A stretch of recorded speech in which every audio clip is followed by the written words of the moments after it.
bolão sozinho, entrou na área, Edenilson. Se enrosca com o Sabino, ele fica desesperado pedindo o pênalti, o árbitro diz que não.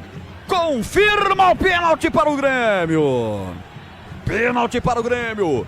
Você em casa imagine o gol da sua esquerda. Vai para a cobrança Carlos Vinícius, que desviou um chute forte do Muzu no primeiro tempo aos 38 para matar o goleiro Rafael e fazer o primeiro gol.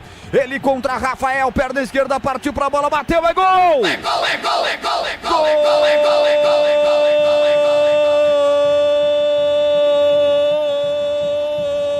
gol! Gol do Grêmio!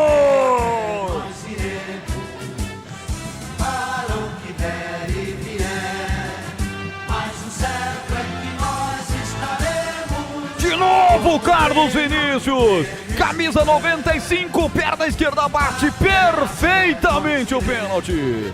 Para no canto direito, goleiro pro canto esquerdo, nem sai na foto, Rafael, ela vai morrer no fundo do gol. Carlos Vinícius, ele não perdoa, ele marca-te, fatal, letal, você é o tal. Grêmio 2, São Paulo a deriva 0, o que vale é o detalhe.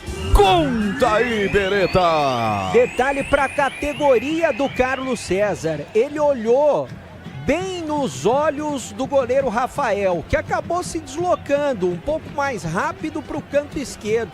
Ele escolheu o canto direito, meia altura, chutou forte, com raiva, para fazer o segundo do Grêmio e o segundo dele no jogo. Amplia o tricolor gaúcho, agora Grêmio 2, São Paulo 0.